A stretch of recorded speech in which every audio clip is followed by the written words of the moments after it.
The thing that I hate about acrylics, well, when I first started, I hated about, now I'm kind of used to the idea, is how fast they dry.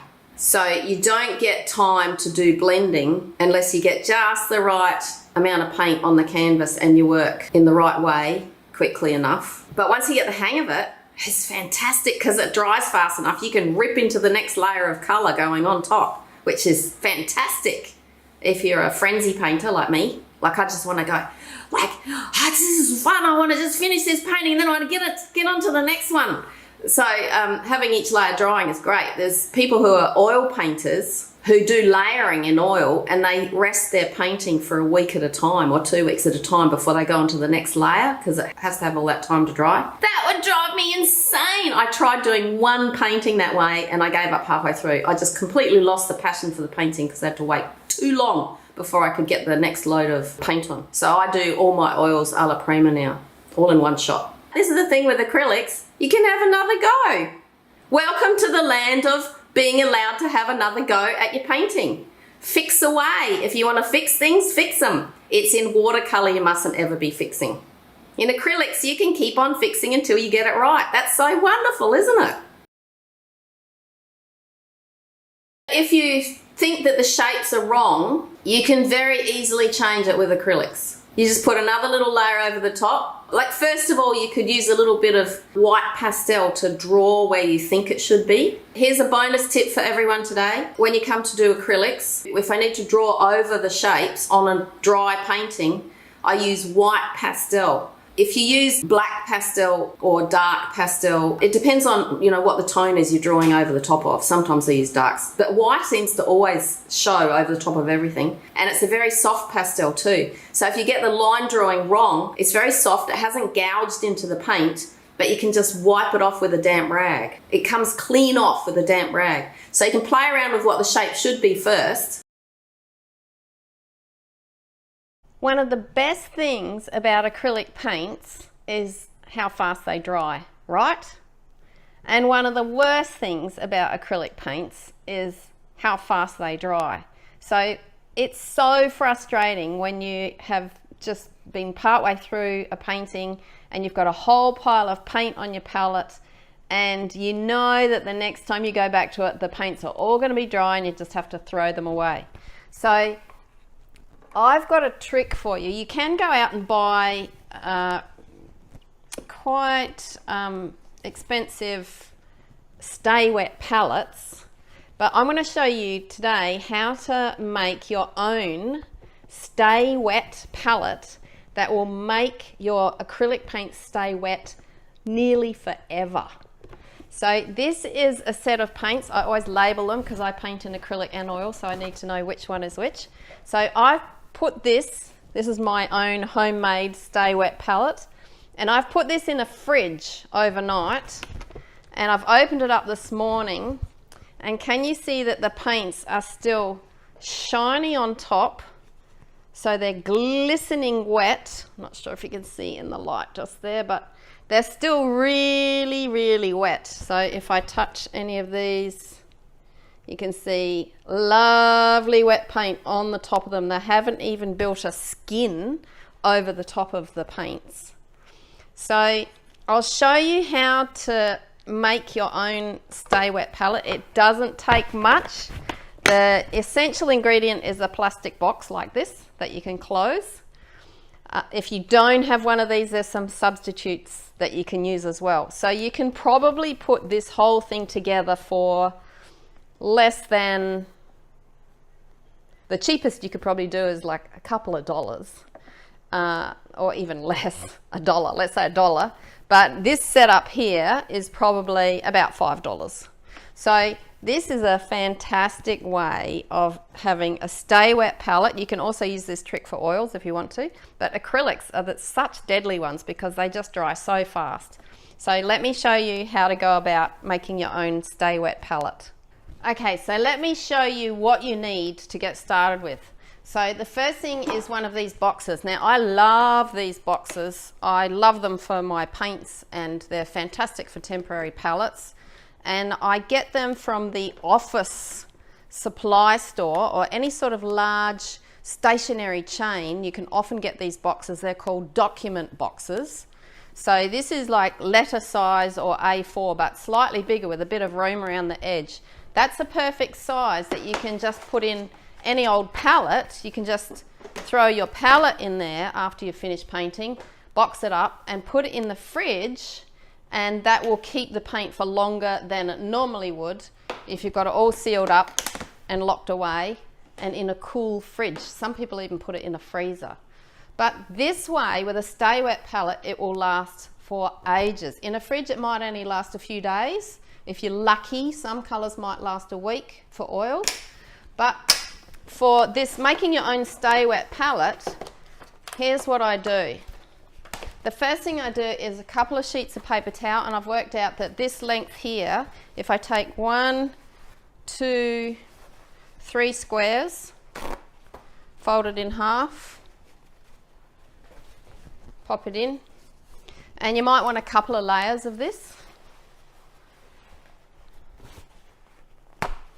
1, 2, 3, fold it in half, put it in.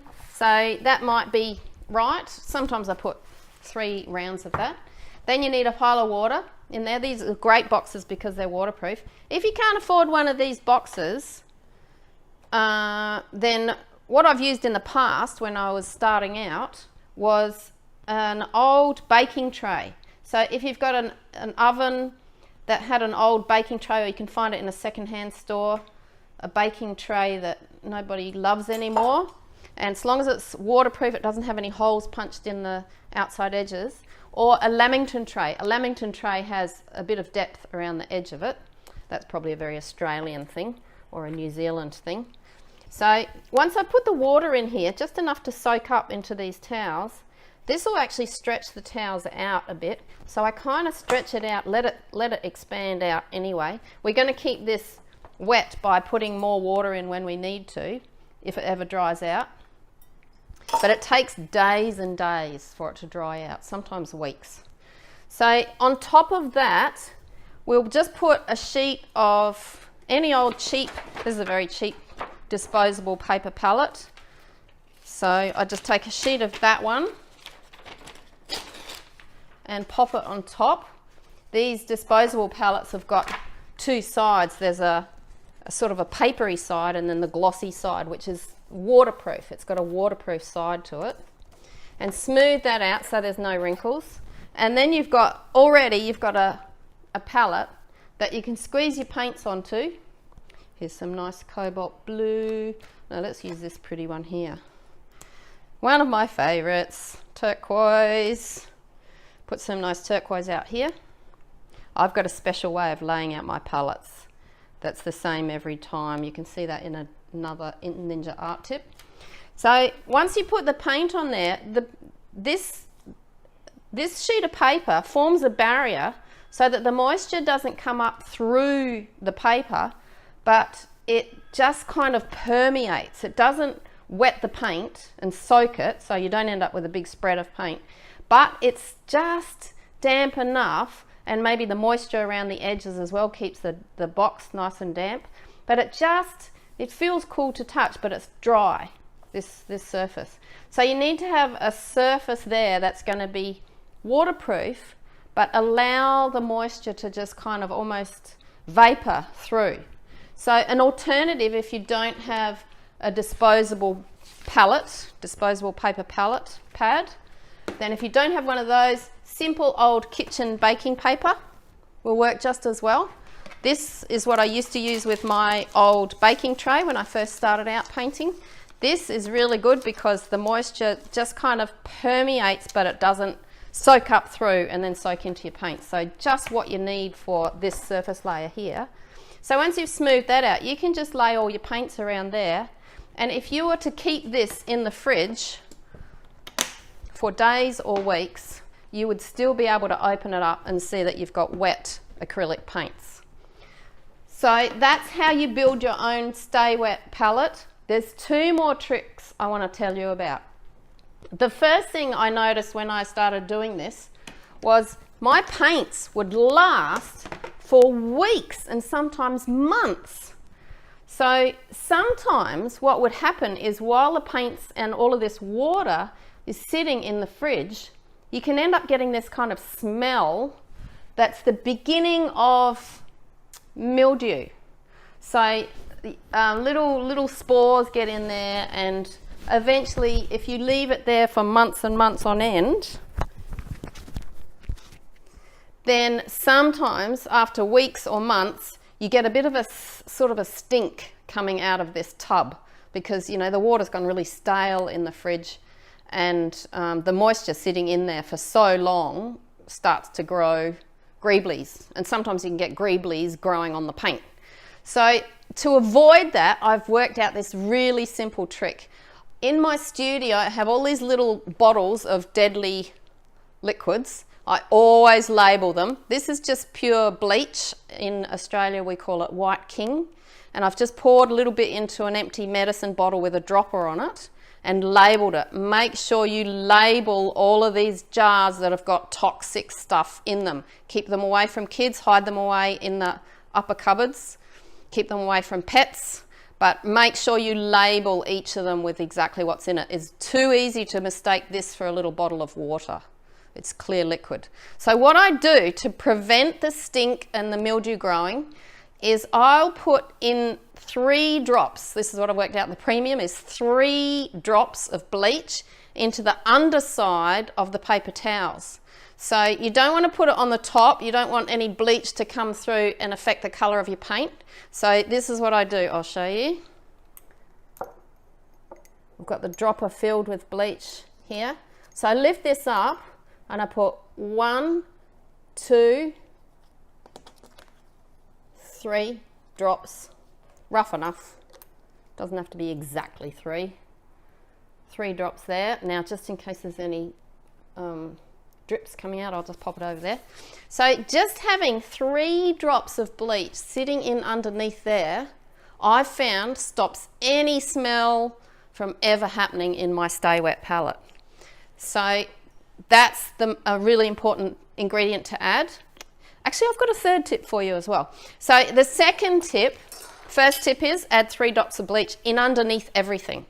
The second tip is when you start mixing your colors, let's say I want to mix some of this pretty yellow, this is cadmium yellow, light, and the turquoise, and get a really pretty lime green. My normal mixing knife is this one. I love this little knife. It's a Lafranc-Bourgeois Atrium palette knife, a little small one that's very sharp. Now, this sharpness of this knife for mixing colors is no good to use on here because you don't want to risk tearing the paper. So instead, I switched to a mixing knife that's got very rounded edges. So it doesn't have to be as big as this one. This is slightly bigger than what I'd normally use. But if you've got a mixing knife or a small palette knife that doesn't have these really sharp corners, which are likely to stab into the paper, use one that's got rounded edges on it, and there'll be less risk of you tearing through this surface into the paper underneath. So if we take this just very gently and mix them together, you can see you can get this lovely, see I'm even scraping, smashing, that's my favorite way of mixing. Scrape, scrape, scrape, smash, smash, smash, and that's beautifully mixed. I always polish my mixing blade as soon as I've used it, then it'll last for ages. And so using a palette knife that's got rounded edges is much safer on this paper. So that's the second tip. The third tip is sometimes you'll find that after you've left this in the fridge overnight or for any length of time, what happens is these corners here will start curling up. And that can be annoying if it starts kicking into your paint over here. So this has worked out to be just the right size where I can just fold these corners in under, just a real nice crisp fold there. Just fold it in underneath the paper towel, and that'll stop any of this paper from curling up and over and touching your paints. So So that's the third tip. Just fold a little bit of origami on those corners and that'll stop the paper from curling up. It sort of locks it in underneath there. So I hope you love that tip. I swear by this method. I absolutely love it. The fact that I can still open up my palette the next day or the next week or the next month and see all the paints nice and shiny and wet and ready to use. I just love that. So hope you enjoy using that, and I'll see you in the next Ninja Art tip. Thanks for watching. The biggest thing is washing your brushes. So you just got to get a bit of practice with washing your brushes so you're quick at it, quick but thorough. Because I see beginners just going in the water bucket, they're going swirl, swirl, swirl, swirl, swirl like this. That doesn't get a brush clean. Just swirling a little whirlpool in your little water pot, just going round and round like that, doesn't get the brush clean. The paint is all clogged up inside the bristles up here, really close to the ferrule. This is the ferrule here, F-E-R-R-U-L-E, ferrule. The paint clagged right close to the base of that ferrule there. So you've got to be able to smack this bristle around and move them around a lot in the water to get that bit of paint out. So I recommend making a little duck's foot at the bottom of the pond. There, smack. So you go whack, whack, whack, and then turn the brush over, whack, whack, whack, whack, whack, on the bottom of the pond of water, and you'll see the colour just explode out of it. If you're in a rush with watercolour, you only really need to do that, and then you can rest your brushes. The paint's not going to dry on your brushes. You can always do a soap clean later. But with acrylics, you must not leave paint in the brushes. And I also say don't leave your brush sitting in a tub of water either, or a jar. That's even worse, because when the water soaks up through the bristles here into the wood inside the ferrule, and it soaks into the wood inside here. And what happens is the beautiful solid enamel that they paint on here, the wood inside swells up and it cracks your paint all along there. As soon as that paint's cracked, the water seeps in underneath the paint. These bits of paint just flake off. I did it to 2 brushes early on in my career and I said never again, because they were really nice brushes, and now holding them is horrible because it's got half paint, half wood. So don't ever leave your brush sitting in a tub of water, because the water soaks right up and destroys the handle, believe it or not. But you've got to wash it with soap and water at the end of the session, because if the paint dries in there, you either throw the brush away, which I say to everyone, don't throw it away, because there's this new amazing stuff called Incredible Brush Cleaner, which you can restore your brush even if there's dry paint caked in it. It's amazing stuff. I keep a bottle in the dojo, I keep a bottle in my studio. There's been times when I have to rush away from the end of a painting session and leave my brushes because I was due in a class or something. I accidentally left my brushes there and they dried, and some of my best, biggest, most expensive brushes had paint clagged in them. I thought I'm gonna have to throw away 20 brushes, but I managed to save 19 out of the 20 with that amazing, incredible brush cleaner is the name of it. It sounds stupid, like you go, oh yeah, sure, that's just marketing, but it actually does work, believe it or not. So don't throw away brushes that have got dry paint.